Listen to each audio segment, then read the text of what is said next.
Marriage is like custom cabinetry. One wrong cut, and it all goes to hell. I should know. I've been building both for the better part of 15 years. And tonight, watching my wife Sienna push me away on the dance floor like I'm some creep at a college bar, I'm pretty sure both are about to collapse. Stop it, Evan. You're embarrassing me, she hisses, her perfectly manicured hands shoving against my chest. The charity gala swirls around us, Portland's tech elite in their designer suits and borrowed jewelry, all pretending they give a damn about homeless veterans while sipping $100 champagne. I'm embarrassing you? I keep my voice low, but every word cuts. By trying to dance with my own wife? I don't want to look taken tonight. She smooths her black dress, the one that cost more than most people make in a week. This is important for my career. The music keeps playing, but I swear the whole room has gone quiet. Phones are out, because of course they are. Nothing says modern romance like having your marriage implode on Instagram Live. Look at Sienna's face. Really look at it. The woman I married 8 years ago had laugh lines. This version has Botox and a cold stare that could freeze hell over. When did she become this person? When did I become the inconvenience she has to manage? Problem solved, I say, and slide my wedding ring off my finger. The gold band makes a small clink as it hits the table next to our untouched dinner plates. Sienna's eyes widen, but not with sadness, with panic. The kind of panic you get when your carefully constructed image starts cracking in public. Evan, what are you doing? Giving you what you want. I straighten my tie. The good one she bought me last Christmas, back when she still pretended to care. You don't want to look taken? Congratulations. You're officially single. The whispers start immediately. Cara Whitman, Sienna's best friend and professional gossip, has her phone aimed at us like a weapon. I can practically see the social media posts writing themselves. I walk away, leaving Sienna standing there in her expensive dress, finally getting exactly what she asked for. The attention is all on her now. Every phone in the room is pointed her way, capturing her humiliation in high definition. The parking lot is cold, which feels appropriate. Maine in October doesn't mess around, and neither do I. My truck starts on the first try, reliable, unlike some things in my life. As I pull out, I can see through the venue's floor-to-ceiling windows. Sienna is surrounded by her work friends, probably spinning this whole thing as my midlife crisis or some other convenient lie. My phone buzzes before I'm even out of the parking lot. Text from Miss Avery, my 70-something neighbor who sees everything and judges most of it. Saw your wife with that young man from her office earlier. They looked cozy. I pull over and read it again. Then I scroll up through our previous messages. Miss Avery has been dropping hints for weeks. Comments about cars in our driveway when I wasn't home. Questions about whether Sienna was working late again. Holy shit. I'm not just the inconvenient husband. I'm the clueless one. Another text, this time from Brick, my best friend since high school, and the only person who still calls me on my bullshit. Dude, you're trending on Twitter. Hash ring off the table is already a thing. You okay? No, I'm not okay. But I'm about to be a lot more than okay. I'm about to be awake. The house is dark when I get home, which isn't surprising since my wife is probably still at the party, doing damage control or celebrating her newfound freedom. Either way, I've got time to think. Our house is nice, not mansion nice, but solid. I built most of the custom work myself. The kitchen cabinets, the built-in bookshelves, the master bedroom walk-in closet that Sienna filled with clothes she wears to impress people who aren't me. Every piece of wood, every joint, every finish represents hours of my life spent making this place perfect for us. Us. What a joke. I pour myself 3 fingers of bourbon, the good stuff I save for special occasions. Apparently discovering your wife is a cheating narcissist qualifies. Sienna's laptop is open on the kitchen counter, which is either careless or arrogant. Probably both. She never used to leave it out, but lately she's been treating me like furniture, invisible, harmless. The screen is still logged into her email. I should walk away. I should be the bigger person. I should respect her privacy. Instead, I click on her messages. The first few are work stuff, boring corporate speak about quarterly reports and team-building exercises. Then I see it, a thread with someone named Tristan Bell. The preview text makes my stomach drop. Can't wait for our weekend getaway. Tell Evan you're at the Portland conference. I click on the thread, and it gets worse, much worse. Months of messages, plans, details that make me want to put my fist through the custom cabinet door I spent a weekend perfecting. But I don't. Instead, I screenshot everything. Every message, every photo, every plan they made while I was working 60-hour weeks to pay for the life she's using to betray me. My phone buzzes. Sienna, finally coming home. We need to talk. This was humiliating. I close the laptop and finish my bourbon. She wants to talk about humiliation? She has no idea what humiliation looks like yet, but she's about to learn. Sienna comes home at 2 a.m., which tells me everything I need to know about how the rest of her evening went. She's trying to be quiet, but our bedroom door creaks. One of those old house quirks I never got around to fixing because I actually liked the way it announced her arrivals and departures. Now I'm grateful for every sound. She slips into bed like nothing happened, like she didn't just spend the last 4 hours cleaning up the mess I made of her perfect image. In the dark, she's just a shape under the covers, but I can feel the tension radiating off her. "Are you awake?" she whispers. I keep my breathing steady. Let her think I'm sleeping. Let her think I'm the same oblivious husband who just had an embarrassing public meltdown. Tomorrow, I'll start being someone else entirely. Morning comes with the smell of coffee and the sound of Sienna on the phone, her voice carrying that fake sweetness she uses when she's doing damage control. "No, Kara, it was just stress. You know how men get when they hit 40. A pause. "Of course I'm not leaving him. It was just a rough night.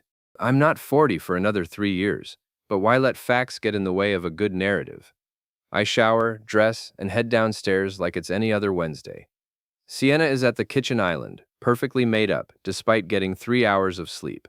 She's wearing the blue blouse I complimented last month, back when I thought her smiles were real. "Good morning," she says, cautious. "Morning." I pour coffee, add cream, act normal. "How'd the rest of the party go?" "Fine." She's watching me like I'm a bomb that might go off.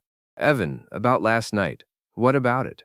"The ring, the scene. That wasn't like you." I sit across from her, sip my coffee, and smile.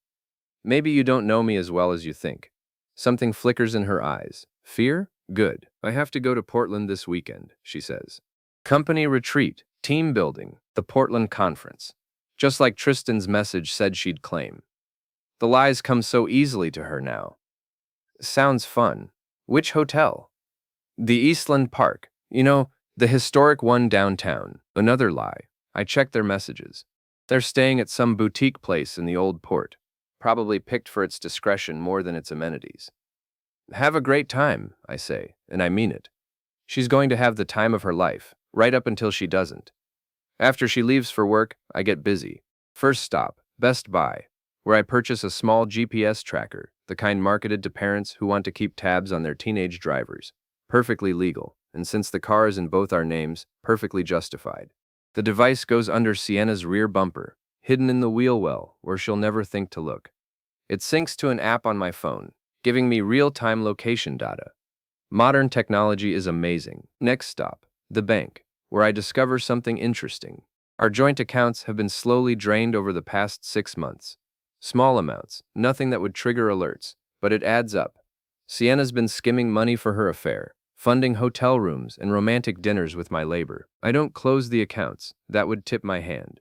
Instead, I set up alerts for any transaction over $50. Knowledge is power, and I'm about to become very powerful. The final stop is my workshop. I've got a project to finish, a custom entertainment center for the Hendersons down the street. The work is meditative, precise. Measure twice, cut once. Plan everything, leave nothing to chance. Good advice for carpentry, better advice for revenge. My phone pings around noon. Text from an unknown number. "This is Tristan. We need to talk." I stare at the message for a long moment, then type back. "Sorry, who is this?" "Don't play dumb. Your wife told me what you did last night." My wife tells me a lot of things. Most of them are lies. What makes you special? The typing indicator appears and disappears several times. He's struggling with how to respond, which tells me everything about his character. Sienna picked a coward for her affair partner, finally. "Meet me at Murphy's Pub tonight, 8 p.m. Can't. Married men don't go to bars alone. Gives people the wrong idea. I block his number and go back to work. Let him sweat. Let him wonder. Let him realize that the harmless husband isn't as harmless as advertised. That evening, Sienna comes home with Chinese takeout and an attitude adjustment. She's all smiles and small talk, asking about my day, complimenting the progress on the Henderson project. It's a performance, but I have to admit she's good at it. I was thinking, she says over lo mein, maybe we should take a vacation when I get back from Portland. Just the two of us. Reconnect. Sounds expensive. We can afford it. I got a bonus last month. Another lie. I checked her pay stubs. No bonus. But I know where the money for this theoretical vacation would come from. The same place that's been funding her actual vacations with Tristan. Let's see how Portland goes first, I say. She nods, probably relieved that I'm not pushing for details. It's going to be boring, just meetings and presentations. I'll probably be back Sunday night. Sunday night. Their messages said they were staying until Monday morning, then taking a long lunch before heading back. She's even lying about the lies now. After dinner, I help with dishes, ask about her day, play the part of the reconciling husband. Sienna relaxes, starts to believe her own performance. By bedtime, she's almost convinced herself that last night was just a blip, a momentary lapse that can be smoothed over with enough fake affection. She's wrong, but I let her think otherwise. Hope makes the fall so much harder. Friday morning, she packs for her business trip, while I pretend to read the newspaper. The suitcase is new. Expensive leather, the kind you buy when you want to impress someone. She's packed lingerie that I haven't seen in months, perfume I didn't know she owned. I'll miss you, she says, kissing my cheek. Miss you too. She drives away in her silver BMW, probably thinking she's pulled off the perfect crime. The GPS tracker sends me her location every 30 seconds. Office parking lot, coffee shop, highway entrance, heading south toward her weekend of lies. I give her a 2-hour head start, then get in my truck and follow. The Riverside Inn is exactly the kind of place people go when they want privacy. Small, boutique.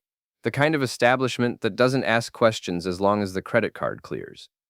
I park across the street and wait. Sienna arrives first, checking in alone, probably using a fake name. 20 minutes later, a red Audi pulls up. The man who gets out is younger than me, taller, with the kind of artificially perfect appearance that screams social media influencer.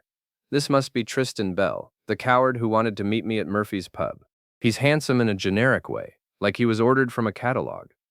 I can see the appeal, if you're into that sort of manufactured attractiveness. Apparently, my wife is. They meet in the lobby, all smiles and casual touches. To anyone watching, they look like a normal couple checking in for a romantic weekend. The desk clerk doesn't give them a second glance. I wait until they disappear into the elevator, then walk into the lobby myself. The clerk is young, bored, probably working his way through college. Excuse me, I say. I think my wife just checked in, but I can't remember the room number. Sienna Harper? He checks his computer. I don't see a Harper. Could she have used a different name? Try Bell. Sienna Bell. His face lights up. Oh yes, room 237. But sir, I can't give out room numbers to. It's fine. I'm surprising her. I slide a 20 across the counter. She's expecting me. The kid pockets the money and nods. Second floor, end of the hall. Room 237. I file that information away and head back to my truck. Now comes the waiting game. They stay in the room for 3 hours. When they finally emerge, it's for dinner at the hotel restaurant. I watch them through the window, laughing, touching, playing footsie under the table like teenagers. Sienna looks happier than I've seen her in months. Good. Happiness makes the crash so much more devastating. I drive home, stopping only to buy a bottle of champagne. Tonight, I'm going to celebrate. Tomorrow, I'm going to war. Saturday morning brings rain and revelation. While Sienna and Tristan are probably enjoying room service and each other's company, I'm in my workshop, preparing for battle. The photos I took yesterday are crystal clear. My phone's camera is better than I thought, capturing every intimate moment through the restaurant window. Sienna feeding Tristan dessert, his hand on her thigh, her throwing her head back in laughter at something he whispered. It's funny how betrayal looks so much like happiness when you're on the outside looking in. I print the photos on my high-quality printer, the one Sienna bought me last Christmas for business purposes. The irony isn't lost on me. Then I create a simple document, a timeline of lies, backed up by screenshots of text messages, bank statements showing the mysterious expenses, and location data from the GPS tracker. Everything is documented. Everything is provable. Everything is devastating. My phone rings. Brick. Hey man, you okay? Haven't heard from you since the ring thing went viral. I'm better than okay. I'm enlightened. That sounds ominous. You're not going to do anything stupid, are you? Define stupid. Anything that ends with you in jail or on the news. I laugh. Nothing illegal, nothing violent, just educational. Evan, trust me, Brick, I've got this handled. After I hang up, I package everything into manila envelopes. 3 copies. One for Sienna's boss, one for HR, and one for Tristan's supervisor. I looked him up online. He's a marketing coordinator at the same tech company, which means their affair isn't just adultery, it's a workplace ethics violation. Modern problems require modern solutions. The company directory is public information, available on their website. I addressed the envelopes carefully, using printed labels to avoid handwriting analysis. Not that anyone will investigate this deeply, but attention to detail separates amateurs from professionals. I drive to 3 different post offices, mailing 1 envelope from each location. They'll arrive Monday morning, giving Sienna and Tristan exactly 1 day to enjoy their fantasy before reality comes crashing down. But I'm not done, not even close. Sunday evening, Sienna comes home glowing. Literally glowing. She's got that post-vacation radiance that comes from great weather, great food, and great sex. Too bad none of it was with her husband. How was the conference? I ask, not looking up from my newspaper. Productive. Lots of networking opportunities. She's unpacking, humming to herself. How was your weekend? Quiet. Finished the Henderson project, caught up on some reading. That's nice, honey. Honey. She hasn't called me honey in 6 months, but apparently a weekend of adultery has put her in a pet name mood. Oh, I picked up the mail, I say casually. Looks like you've got some credit card statements. I hand her the envelope, watching her face as she opens it. The statement shows charges from the Riverside Inn, the restaurant, a lingerie boutique I've never heard of. Her face goes pale. This must be a mistake, she says quickly. I'll call the company tomorrow. Probably fraud. You should report it right away. Can't be too careful these days. She nods, clutching the statement like it might burst into flames. Yes, first thing tomorrow. That night, she's restless, tossing and turning, checking her phone every few minutes. Around 2 a.m., she gets up to use the bathroom, and I hear her making a quiet phone call. It's me. We have a problem. He knows about the charges. No, I don't think he suspects anything. But we need to be more careful. I can't talk now. I'll call you tomorrow. She comes back to bed, but neither of us sleeps. She's worried about getting caught. I'm excited about what's coming. Monday morning arrives, with the subtlety of a sledgehammer. Sienna leaves for work early, claiming she wants to get ahead of the week. Really, she wants to intercept any potential problems before they explode in her face. She's about 4 hours too late. My phone starts buzzing around 10 a.m. First, a text from an unknown number, probably Tristan's personal phone. What the fuck did you do? Then another. You're insane. This is harassment. I don't respond. Let him panic. Let him wonder how much I know and what I'm planning to do with the information. Around noon, Sienna calls. Her voice is tight, controlled, but I can hear the hysteria underneath. I need to come home. There's been a situation at work. What kind of situation? Someone sent inappropriate materials to my supervisor. False accusations. That's terrible. About what? A long pause. About me. About my conduct. Well, I'm sure they'll investigate thoroughly. The truth always comes out. Another pause. Yes, I'm sure it will. She hangs up, and I smile. The truth is exactly what I'm counting on. Sienna arrives home an hour later, looking like she's been hit by a truck. Her perfect makeup is smeared, her hair disheveled. She's carrying a box, the universal symbol of workplace termination. They suspended me, she says, setting the box on the kitchen counter. Pending investigation. Investigation into what? You know what? Her voice is flat, defeated. You sent those photos. I look up from my coffee, genuinely puzzled. What photos? Just don't. I know it was you. Sienna, I have no idea what you're talking about. Are you saying someone took photos of you? Doing what? She stares at me, searching my face for any sign of deception. I've had years of practice hiding my thoughts from her. She won't find anything I don't want her to see. This isn't over, she says finally. What isn't over? But she's already walking away, carrying her box of shame upstairs to our bedroom. I hear the door slam, then the sound of frantic phone calls. My phone buzzes, another text from Tristan. She says you didn't admit to anything. But we know it was you. I finally respond. I'm sorry, who is this? You keep texting me, but I don't know any Tristans. Stop playing games. Meet me tonight. Murphy's Pub, 8 p.m. We're going to settle this. I don't go to bars alone. I'm a married man. What would people think? This time, he doesn't respond. But I know he'll be there, waiting, getting angrier by the minute when I don't show up. Good. Angry people make mistakes, and I'm counting on Tristan Bell to make a very big mistake. Tuesday morning brings consequences. Sienna hasn't left the bedroom except to use the bathroom and grab food from the kitchen. She's in full crisis mode, making calls to lawyers, friends, anyone who might help her salvage the wreckage of her carefully constructed life. I can hear fragments of conversations through the door. No, I can't prove he did it, but who else would? Yes, I understand attorney-client privilege costs money. Kara, please, I need you to tell them it's not true. The desperation in her voice should make me feel guilty. Instead, it makes me feel vindicated. This is what betrayal sounds like when it comes home to roost.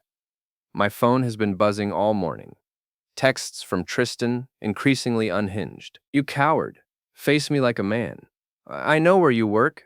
We can do this there if you prefer. Your wife is destroying herself because of your games. That last one makes me laugh. My games. I'm not the one who spent 6 months sneaking around, lying, stealing money, and planning weekend getaways with someone else's spouse.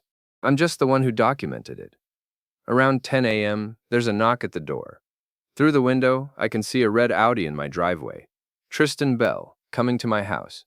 This is either very brave or very stupid. Probably stupid. I open the door, coffee mug in hand, looking like any suburban husband on his day off. Can I help you? He's younger up close, maybe 32, with the kind of artificial tan that comes from a salon. His jaw is clenched, his hands balled into fists. He's trying to look intimidating, but mostly he looks like a Ken doll having a breakdown. You know exactly who I am. I'm sorry, should I? Are you selling something? Because we're really not interested in… Cut the shit, Evan. I know you sent those photos. I take a sip of coffee, considering. Photos of what? Of me and Sienna. At the hotel, at dinner.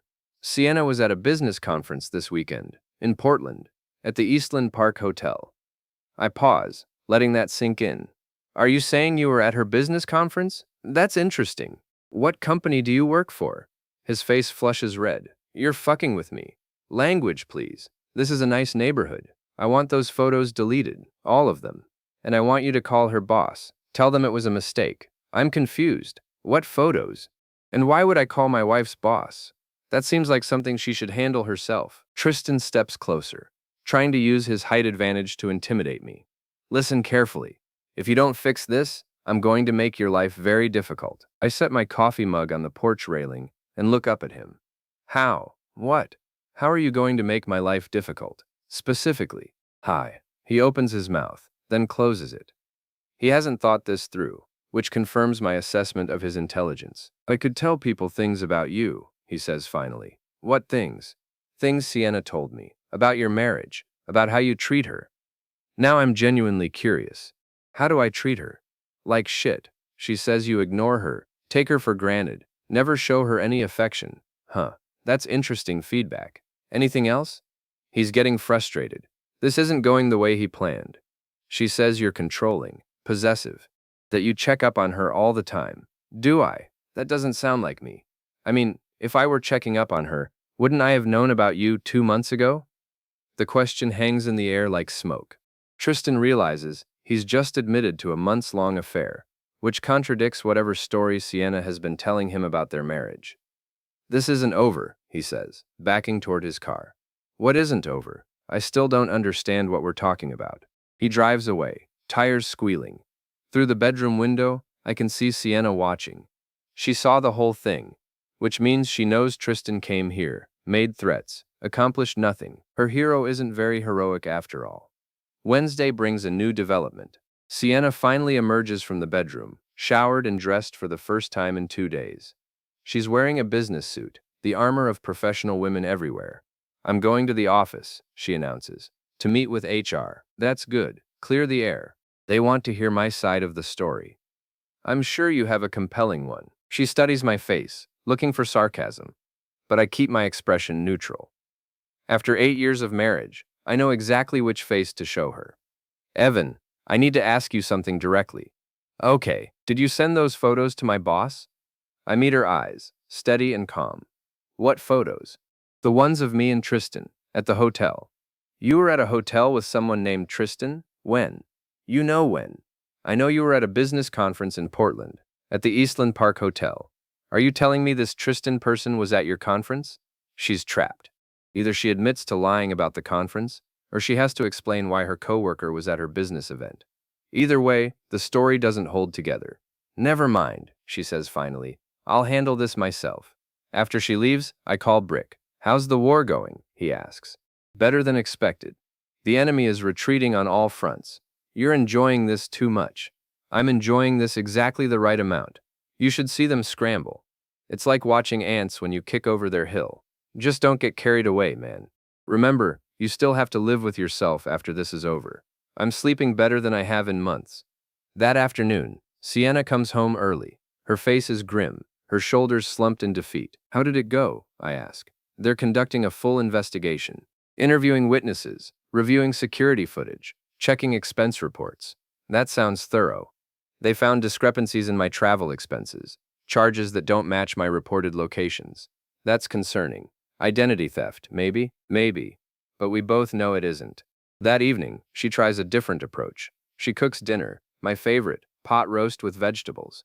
She opens a bottle of wine, lights candles, plays soft music. It's like a scene from our early marriage, when she still thought I was worth the effort. I've been thinking, she says over dinner. Maybe we should see a counselor. For what? Our marriage. We've been drifting apart lately. Have we? I hadn't noticed. Evan, please, I'm trying here. Trying what? To save us. I take a bite of pot roast, chew thoughtfully. Save us from what? She sets down her fork, frustrated. From whatever this is, this distance between us, this coldness. I feel fine. Do you feel cold? Don't you care about our marriage at all? Of course I care. I've invested 8 years of my life in this relationship. That's a significant commitment. Invested. You make it sound like a business transaction. Isn't it? You contribute certain things, I contribute certain things, and together we build something bigger than the sum of our parts. What about love? I consider the question seriously. What about it? Do you love me? I love the woman I married. The question is, are you still her? Sienna's eyes fill with tears, but I'm not moved. I've seen her cry before, when she didn't get the promotion she wanted, when her favorite restaurant closed, when her grandmother died. These tears are different. These are the tears of someone who's finally realizing the consequences of their choices. I don't know who you are anymore, she whispers. That's funny, I say, cutting another piece of meat. I was thinking the same thing about you. Thursday brings the reckoning I've been waiting for. Sienna's phone starts ringing at 7 a.m., and it doesn't stop. She answers each call with increasing desperation, her voice getting higher and more strained with each conversation. Kara, please, you have to believe me. I understand you have your own reputation to consider. Yes, I know how it looks. I'm in the kitchen making coffee when she finally comes downstairs. She looks like she hasn't slept, which she probably hasn't. Her perfect facade is cracking, revealing the panic underneath. They fired me, she says without preamble. Who fired you? The company. HR finished their investigation. They found evidence of policy violations, misuse of company resources, and, she swallows hard, conduct detrimental to the company's reputation. That sounds serious. What kind of evidence? You know what kind. I pour myself coffee, add cream, take a thoughtful sip. Actually, I don't. Why don't you explain it to me? The photos, the receipts, the timeline. Someone documented everything. Everything about what? She slams her hand on the counter, finally losing her composure completely. Stop it. Just stop pretending you don't know. You did this. You destroyed my career. I set down my coffee mug and look at her calmly. Sienna, I need you to be very specific. What exactly are you accusing me of? You followed me to the hotel. You took photos of me with Tristan. You sent everything to my boss. You were at a hotel with this Tristan person? Yes. When? Last weekend. But you told me you were at a business conference. The silence stretches between us like a chasm. She's finally admitted it. Finally confessed to the lie that started this whole cascade of consequences. I was protecting you, she says quietly. From what? From the truth, which is. Another long pause. Then, barely audible. I've been having an affair. I nod slowly, as if this is new information requiring careful consideration. How long? 6 months. Do you love him? I don't know. Maybe. Do you love me? I used to, but not anymore. I don't know anymore. You've become someone I don't recognize. When did that happen? When you took off your ring. When you humiliated me in public. When you started playing these mind games. What mind games? This conversation, pretending you don't know what you did. I finish my coffee and rinse the mug in the sink. I'm going to work. We can continue this conversation when you're ready to be honest. I am being honest. No, you're being partially honest. There's a difference. I grab my keys and head for the door, leaving her standing in the kitchen, finally forced to confront the reality of what she's done. My workshop is peaceful. The Henderson Entertainment Center is finished, ready for delivery. I run my hands over the smooth wood, checking for any imperfections. The joints are tight. The finish is flawless. The proportions are perfect. It's good work, the kind that lasts. Unlike marriages built on lies. Around noon, Brick stops by. Heard through the grapevine that Sienna got fired, he says, settling into the chair I keep for visitors. News travels fast. Small town, big mouths. You doing okay? Better than okay. I'm liberated. From what? From the illusion that my marriage was worth saving. Brick studies my face. You're really done, aren't you? I was done the moment she pushed me away on that dance floor. Everything since then has just been administrative. What's